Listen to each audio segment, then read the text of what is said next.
the Druid, who's been showing us around. A lot of people from back home will know Corin, yay, from Australia. Expat Aussie now living here. Yes. So he's been giving us a lot of information about it. And just in the background, I don't know if you can see it, we'll walk you around there in a minute, the moon is rising over the stone circle. We're very close to the equinox, and so we've got the moon rising in the west, in the east over there, and directly opposite we have the sun setting in the west. Let's see if we can get that over there. So that's it gives you an idea of the sunset. And this walk over here, Well, we can't if we quite don't, see the moon, we'll see if we don't lose the signal. We might lose the signal, but we'll come straight back. Keeps moving behind the trees. Yeah, so over there is the moon.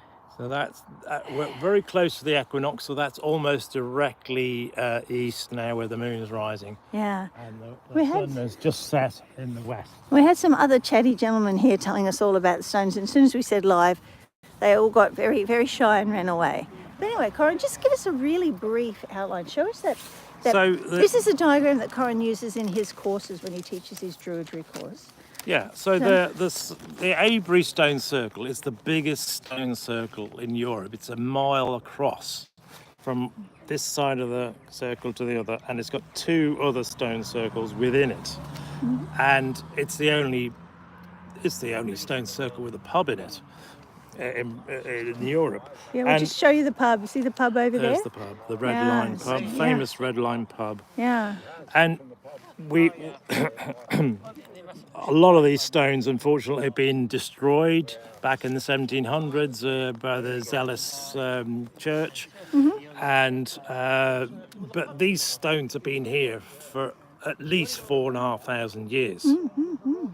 Yeah. And it must have been a massively significant place to have taken the stones from the Marlborough Downs. Probably, I think they're about 20-30 miles away. And this stone here is one of the biggest stones in the circle. And what you're seeing is only half of the stone, because there's another same depth below the ground. We will do another pre-planned video where we put in some photos that will give you a better idea of the scale. This is an absolutely ginormous stone. And there's a milestone there behind us as well. Right, and so we just wanted to clue you in really quickly. If you want more information, I will put a link down below where you can get Corin's course on Druidry, and he will be able to fill you in on all of these details. And I write about stone circles and the West Kennet Barrow, and the rituals we did on Silbury Hill and West Kennet Barrow are in the Touchwood Chronicles, which is the trilogy that I've written. It was about experiences that I had in this area doing rituals, and we did rituals on top of Silbury Hill, which we're parked right next door to at the moment. Yeah. Well, thank you so much for bringing us here tonight, Corin. We had to come to the UK. We wanted to look you up, and it just happened to be full moon. It just happened to be the best time. Yeah. So tomorrow night we're going to go to Stonehenge, and it will be like 3 a.m. in the morning is the full moon, but tomorrow night it'll be like an equivalent full moon, but it'll be waning tomorrow night. It's waxing tonight. So it's great energy to be here at the moment. It's a brilliant energy to be here at this time of the day, especially, and at the equinox. It's magic. I don't know if we're going to get this, but see the green on the horizon? That's the start of the... That's the sun setting. But no, see how it's green? Sunsets aren't green. Yeah. So you know what that means? Yes. That's the solar flares. That's the aurora borealis.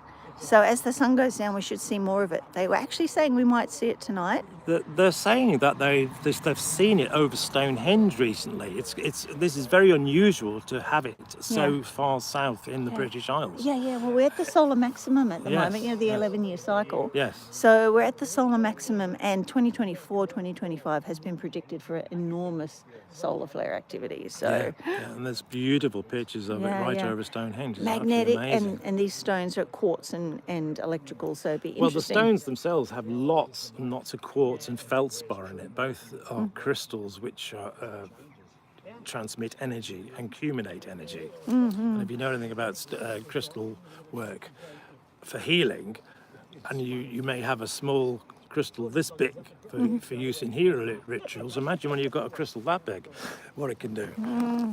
Like it's about 5 meters above the ground, about 5 meters into the ground. Yeah. And this is the oldest stone. This is the first one that was placed in this area. So we went to the Devil's Arrows the other day, and now we're here. So fantastic. So thank you so much for joining us tonight. We won't keep you here long because we want to go and do stuff, and we might get zapped, who knows.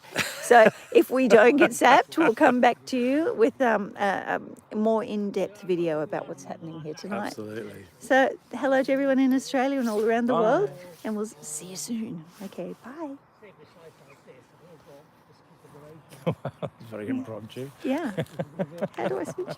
I always have trouble switching them off. Which button to press? Yeah. There we go.